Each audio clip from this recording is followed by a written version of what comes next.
Donc si vous voulez jeudi, je vous amènerai des scanners et des IRM en plus à regarder rapidement, à essayer de voir rapidement pour essayer d'en voir un peu plus, parce que j'essaye d'en mettre beaucoup dans les dossiers.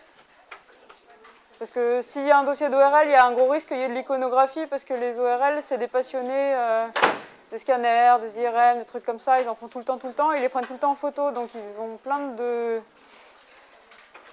de documentation comme ça dans leur banque. On commence par le premier dossier, c'est un dossier de cancéro. Donc monsieur H, représentant de commerce, consulte pour une dysphagie, une odynophagie évoluant depuis 9 mois. Il fume 40 paquets année et il boit 1 litre de vin par jour en raison de ses rendez-vous d'affaires. Par ailleurs, il a perdu 7 kg en 3 mois. Votre examen retrouve une lésion bourgeonnante et fragile de 3 cm de diamètre au niveau du sinus piriforme gauche. La palpation cervicale met en évidence une adénopathie homolatérale 4 cm ferme. Donc quel est ton diagnostic? Donc carcinome épidermoïde du sinus piriforme gauche hypopharynx quoi. Et je sais pas s'il fallait justifier, mais j'ai justifié quand même. Bah vas-y. Donc terrain, âge, alcoolo-tabagique, homme. Dans l'anamnèse, odynophagie, altération de l'état général, paraclinique, lésion bourgeonnante de 3 cm du sinus piriforme gauche, pas vraiment caractéristique mais évocatrice. Et puis adénopathie, je l'ai dit, non j'ai pas dit adénopathie. Avec l'adénopathie, ok, c'est très bien. En quoi consiste ton bilan pré-thérapeutique? Donc un bilan clinique avec l'évaluation notamment de l'état général. Ouais.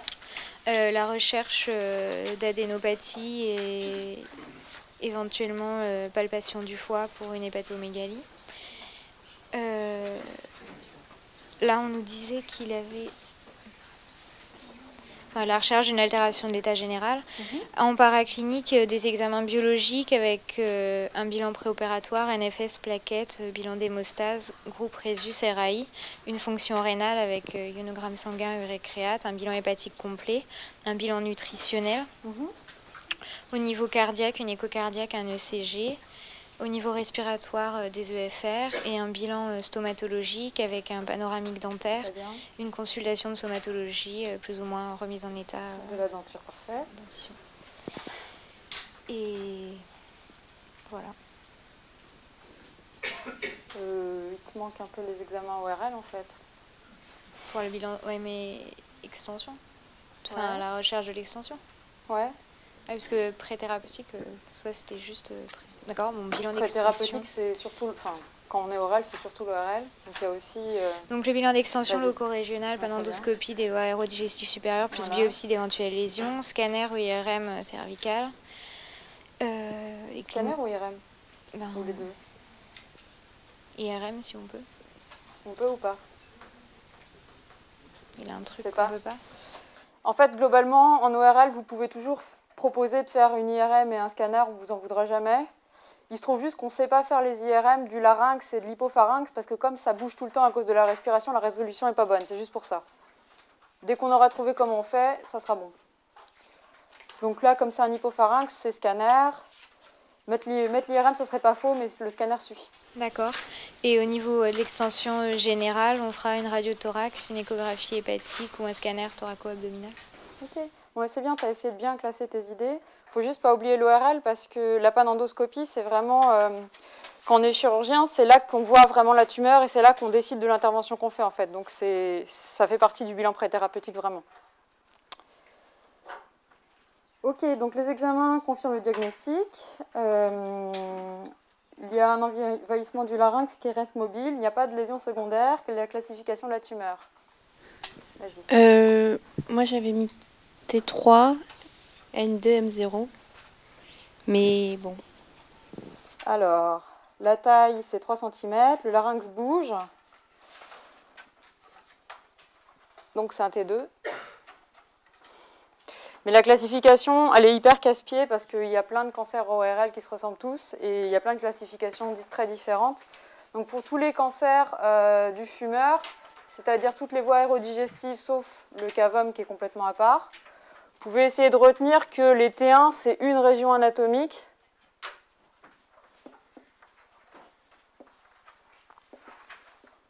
quand vous êtes complètement perdu. Les T2, c'est plusieurs régions anatomiques et ça bouge. Les T3, c'est plusieurs régions anatomiques et c'est fixé. Et les T4, c'est quand l'os ou le cartilage est pris dedans. Et sinon, pour les tumeurs de la cavité buccale, c'est la taille qui compte. Et la taille, pour la classification T, tu te souviens ce que c'est que les tailles discriminantes? Pour un plancher buccal, par exemple, c'est 2 cm et 4 cm. Alors que les ganglions, c'est 3 et 6. C'est pas pour vous compliquer la vie, c'est juste que faut que vous vous souveniez que la tumeur, il faut vraiment qu'elle soit le plus petite possible. Les ganglions, ils deviennent très vite gros en ORL. Tu avais dit quoi pour le N? Je me souviens plus. 2, ok. Tu avais mis un A, B, C.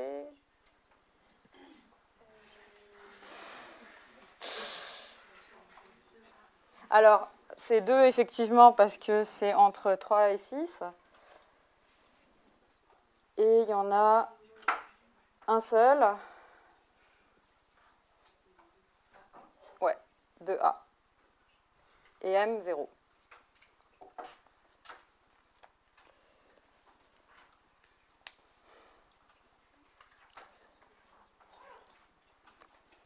Excusez-moi. Ouais. Est-ce qu'on pourrait avoir les corrections pour les noter? J'aimerais mieux les donner à la fin.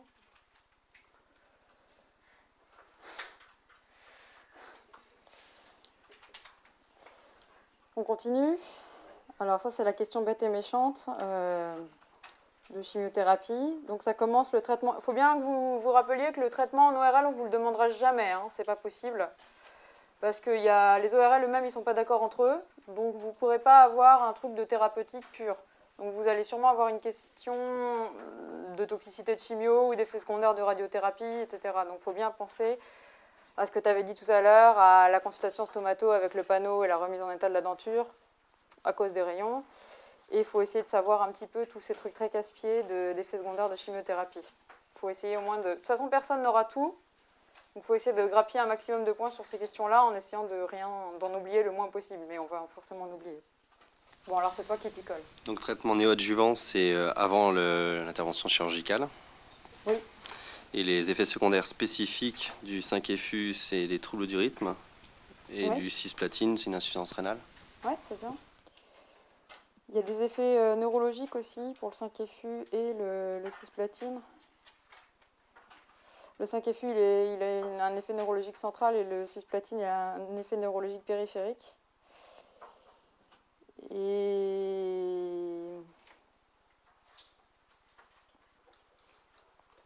c'est tout, il y a une bêtise dans la correction. Bon. Effectivement, donc on ne demandait que les effets secondaires spécifiques. Si tu devais citer aussi les effets secondaires non spécifiques, tu aurais dit quoi? Nausée, vomissement, Ouais. Ouais. Les globules. Les globules. Les globules. Ouais. Ok, c'est bien. Ça donne des stomatites, des choses comme ça aussi, pour rester dans l'ORL. Alors le lendemain de la pose de son porte-à-4, il est très agité. Quand il vous voit, il vous demande si vous pouvez chasser les crabes qui sont sur les murs de sa pièce. Il est subfébrile, tremblant et tachycarde. L'examen neurologique ainsi que l'auscultation cardio-pulmonaire sont par ailleurs normaux. La cicatrice est propre. Quel est le diagnostic le plus probable? Et quel examen complémentaire tu demandes? Le plus probable, c'est un délirium très mince. Ouais. Les examens complémentaires pour éliminer les étiologies, enfin les diagnostics différentiels. Ouais. Donc une glycémie capillaire, 8, une NFS, un iono avec une calcémie, un bilan hépatique complet, azatalate, phosphatase alcaline, gamma-GT, bilirubine, une urée, une créate, plus ou moins un gaz du sang en fonction de sa fonction respiratoire. Et après, donc en biologie, c'est tout ce que j'avais demandé. Et puis en imagerie, enfin je ne sais pas si la vitamine B1 ça se dose ou pas, mais enfin bon, voilà.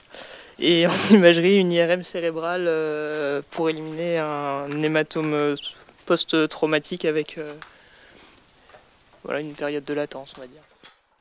Ok, moi j'avais juste noté le iono, la calcémie, la glycémie. Le scanner cérébral, effectivement, ça peut se discuter. Mais bon, là, c'est quand même super typique. Il faut bien penser que les cancers chez les alcoolotabagiques, il va forcément y avoir besoin d'écrire quelque part sevrage, tabac, alcool et prévention du délirium très mince ou traitement du délirium très mince. Ça, c'est complètement sûr parce que c'est un problème que nous, on se pose vraiment tous les jours. Donc, pensez bien à les hydrater, à mettre du Valium et à mettre B1, B6PP. Quelqu'un qui est déjà endetté, on fait des examens complémentaires pour attendre qu'il casse toute la chambre. Non. En fait, en pratique. Là, ils n'attendaient pas qu'on dise justement pas d'examen complémentaire, il faut le traiter. Non, parce que tu vas quand même demander. Non, non, le scanner, le scanner, ça se discute. En pratique, tu ne le fais jamais. Et effectivement, là, la première chose que tu fais, c'est hydrater et mettre du Valium. Mais tu vas aussi demander la calcémie et la glycémie parce qu'ils font aussi hyper vite des hypos, en fait, comme ils sont... Disons qu'ils sont capables de boire le stéridium de leur chambre. Donc,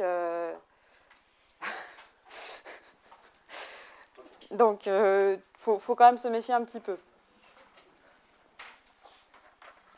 Est-ce qu'on fait un bilan infectieux à titre Non. devant À cause du subfébrile, non, parce que ça va vraiment dans le tableau. À moins que tu aies un point d'appel évident, mais là, dans l'énoncé, tu n'en as pas du tout. Non, là, non. Surtout qu'on t'a dit que le porte-à-quête était bien. Enfin bref, les trucs les plus probables, ils sont déjà plus ou moins éliminés dans le... Enfin, c'est pas faux de le mettre, hein, mais... Alors, comment tu vas traiter le délirium très mince? Alors, en urgence, avec une hyperhydratation orale ou IV, si ça dépend de son état. Non. Quand il est comme ça, IV. IV. Valium ou oxazépam s'il a une insuffisance hépatique et de la vitaminothérapie. B1, B6, PP et après le suivi en post-cure. Enfin, Traitement, sevrage. Surveillance. Surveillance. Ouais. Ensuite, le monsieur, il est tellement pas bien qu'il reste au lit longtemps. Comment tu vas prévenir les complications de décubitus chez ce monsieur? Alors déjà, on peut mettre des bas de contention, une mobilisation par des aimants par le kiné, c'est possible, et un bilan d'hémostase pour savoir si on peut mettre une héparine à dose isocoagulante, en fait. Ok, c'est bien. Ce que tu peux aussi rajouter, c'est le bilan nutritionnel, parce que les patients qui ont un cancer ORL, par définition, ils sont dénutris, d'une part parce qu'ils ont un cancer, et de l'autre parce que comme il est forcément sur les voies aérodigestives supérieures, forcément ils n'ont pas bien mangé les jours d'avant. Donc ils sont tous dénutris et ils vont tous faire des escarres super vite. On a une patiente dans le service qui a réussi à faire un trou sur un bras après un plâtre de 24 heures. Donc, parce qu'il n'était pas tout à fait bien mis et qu'elle était tellement dénutrie qu'elle s'est tout de suite fait un escarre. Il faut vraiment penser à renutrir les patients qui ont un cancer et qui ont un cancer sur le tube digestif encore plus. Alors ensuite, ça c'est méchant, c'est le panoramique. En plus, on voit rien. Bah du coup, j'ai dit que c'était en très mauvais état. Ah, c'est bien. Voilà. Alors attends. J'ai supposé qu'il y avait des caries. La lésion a bien répondu. Et donc, la question, c'est que devez-vous faire avant de débuter la radiothérapie? Il ne faut pas se jeter sur le panoramique. Bah non, mais c'était pour justifier mon attitude, en fait. Vas-y. Que je disais juste que c'était en mauvais état. Ouais. Et que donc, je pensais qu'il fallait extraire les dents malades avant la radiothérapie. Faire une remise en état de la denture, ça c'est voilà. Le caser quelque part. Confectionner des gouttières fluorées. Très bien. Lui donner des cialogogues et bien l'hydrater. C'est une bonne idée. Donc fluoruration quotidienne des dents et puis arrêter toujours l'intoxication alcoolotabagique. Ok, c'est très bien. Donc effectivement, il faut vraiment penser aux dents qui vont vraiment être un problème à un moment ou à un autre chez ces patients. Comme ils vont pratiquement tous avoir de la radiothérapie, à partir du moment où vous vous êtes dit qu'ils allaient en avoir, qu'ils ont un cancer ORL, ou alors si on vous a dit qu'ils allaient avoir de la radiothérapie, il faut que vous arriviez à caser consultation stomato, panoramique dentaire, parce que la consultation sans panoramique dentaire, ça n'existe pas, remise en état de la denture, confection de gouttières fluorées. Les gouttières fluorées, ça se garde, ça c'est quoi? Ça se garde longtemps, personne ne sait. Bon, les gouttières fluorées, c'est comme les trucs que vous avez pour l'orthodontie quand on va vous prendre des empreintes. sauf que c'est adapté à la morphologie pile du patient. Il met un gel de fluor dessus, il met ses gouttières la nuit, et ça jusqu'à la fin de ses jours, théoriquement. En fait, ils ne le font jamais, mais bon, on essaye de faire comme si c'était bien.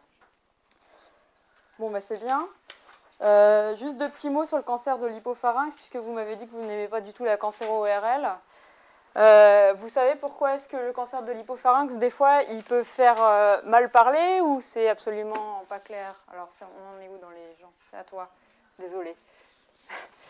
Donc, le monsieur, là, il a juste une dysphagie, il n'a pas de dysphonie, mais il pourrait avoir une dysphonie et ça serait quand même un cancer de l'hypopharynx. Tu vois pourquoi ou... Alors, le problème numéro 1 de l'ORL, c'est que l'anatomie de l'ORL, on n'y comprend rien du tout quand on est externe, c'est normal. Ne vous inquiétez pas, moi, je n'y comprenais rien non plus quand j'étais externe. Et que du coup, on ne comprend rien du tout au cancer ORL globalement parce que les cancers, ils ne s'arrêtent pas aux régions anatomiques, ils se baladent de l'une à l'autre.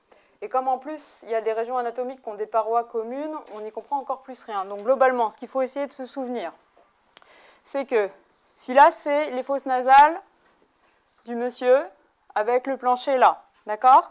Ici, donc, c'est fosse nasale. Là, c'est les coanes. Ça limite en arrière. C'est quoi, là, en arrière? Vas-y. Ouais, le cavum ou rhinopharynx. Ça, c'est bien. Donc ça, c'est en haut. Et ce cancer-là, il est à part. C'est un cancer ethnique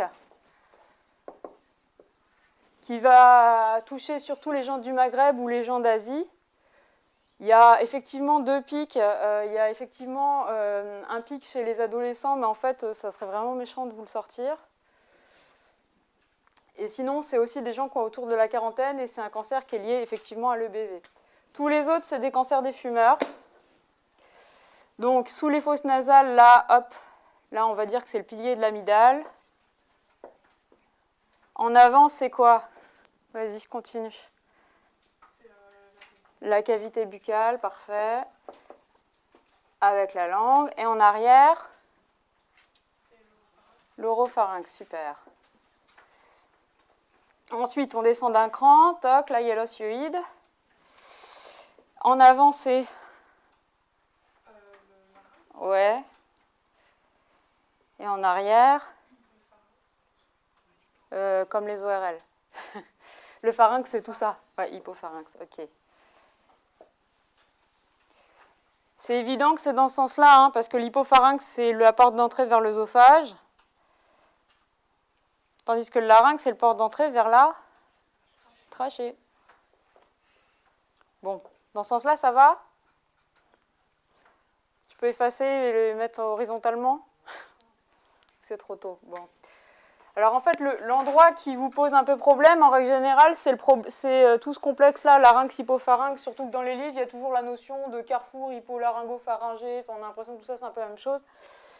Et donc en fait, quand on coupe ici en horizontal, il faut rester logique et pas se poser trop de questions. Donc le larynx, forcément, il est en avant, puisqu'il se continue par la trachée, et l'hypopharynx, il est en arrière.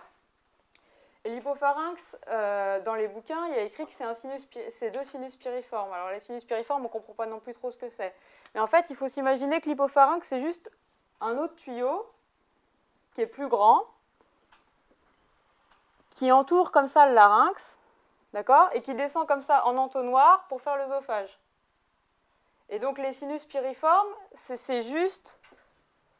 C'est des endroits comme ça, c'est pas des entités anatomiques. C'est parce que le tuyau de l'hypopharynx, qui est beaucoup plus large que le tuyau de l'œsophage, il est replié comme ça, un peu écrabouillé par le larynx qui lui est rigide. Ça va, c'est à peu près clair? Et du coup, quand on a un cancer, donc là il y a le larynx, donc ça c'est les 2 aryténoïdes avec les 2 cordes vocales et l'épiglotte devant, hop, il faut me croire sur parole. Et donc là, toute la paroi qui est ici, elle est commune aux 2. D'accord? Et donc, un cancer du sinus piriforme, s'il grossit, au bout d'un moment, toc, il arrive là, et il empêche l'aryténoïde de bouger, et ça donne une dysphonie. C'est pour ça qu'on peut avoir une dysphonie dans un cancer de l'hypopharynx.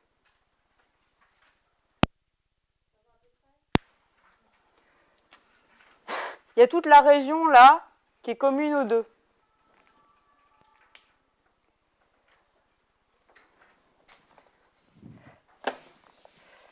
Bon. Et donc les cancers sont liés à l'internat toujours, à l'alcool et au tabac. faudra toujours l'arrêter. Il faudra toujours penser à renutrir les gens. Et on ne pourra jamais vous demander le traitement. Parce que les gens ne sont pas d'accord, donc c'est pas possible de faire une grille. On continue? Ouais, je t'en prie. Alors, ça c'est tombé une ou deux fois. Ah oui, du coup, on n'a pas parlé du panoramique, pardon. Donc, sur le panoramique, est-ce que tu avais réussi à voir des choses? Un petit peu. Bon, tu as mis qu'il y avait des caries. Donc déjà, est-ce que tu sais numéroter les dents?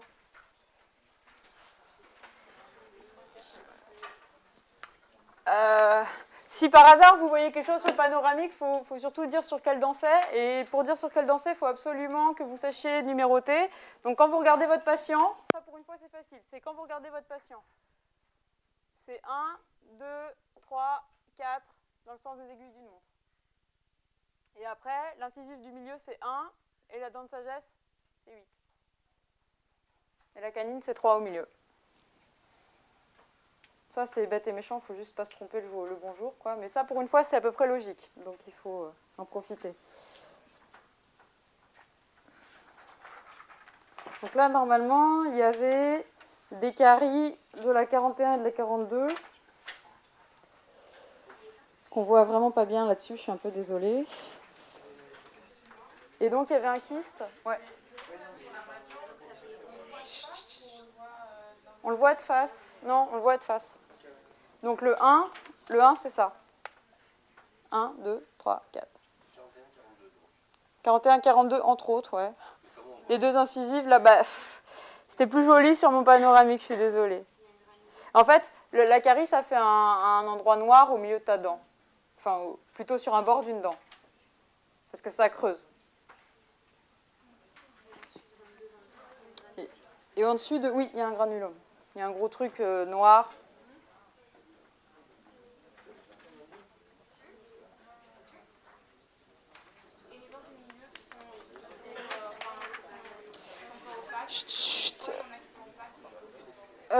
Alors, les dents très blanches, c'est les dents traitées en fait. Et les dents qui sont plus claires, c'est la tonalité normale des dents. Et comme en plus le monsieur, il est vraiment pas en bon état, ça c'est sûr, elles sont particulièrement claires. Donc globalement, si vous voyez des racines, si on vous demande votre avis sur ce panoramique, il y a plein de racines qui se baladent, il faut dire qu'il faut les enlever. Vous regardez sur quelle dent c'est. Si vous voyez des trous sur les dents, vous dites que c'est des caries. Par exemple, là, tu as des racines toutes seules à côté de la dent de sagesse. D'accord? Une racine toute seule, ça va forcément s'infecter, surtout si tu mets des rayons par-dessus. Par contre, sur les dents qui sont déjà soignées avec l'amalgame, des choses que voilà, sur les dents, c'est bien. Sur les dents qui sont déjà soignées, ouais. On fait rien de particulier, sauf si elles ont un kyste en dessous. Donc sur le panoramique, si ça tombe, ça va être très méchant. Donc vous commencez par dire que c'est un panoramique, parce que ça vaudra sûrement un peu des points. Vous traquez les racines toutes seules et vous dites qu'il faut les enlever. Vous regardez les dents et si vous regardez toutes les couronnes et si elles sont bien carrées, il n'y a pas de problème. Dès qu'il y a un petit trou, c'est une carie. Donc il faut traiter les caries. Et ensuite, vous regardez au-dessus des racines, tous les endroits clairs, c'est-à-dire qu'il n'y a plus d'os, c'est des granulomes, c'est des choses à traiter aussi.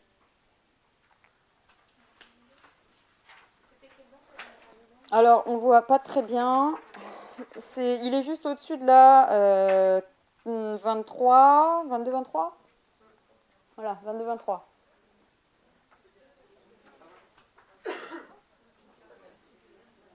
Ça fait un trou.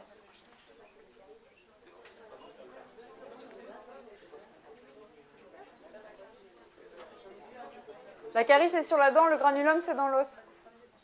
Ouais.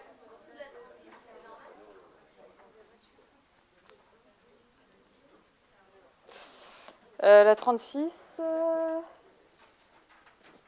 En dessous de la 36. Oui, c'est un peu plus clair, effectivement. On peut discuter qu'il y a un granulome là-dessus, mais on ne voit vraiment pas bien sur le panoramique. Hein, je suis un peu désolée. Sachant qu'il y a aussi le canal qui passe par là, qui peut justifier... Il y a le canal du nerf alvéolaire inférieur qui passe là aussi, qui fait que c'est clair à cet endroit-là. Et sur cette image-là, on ne voit rien, je suis d'accord. On continue ?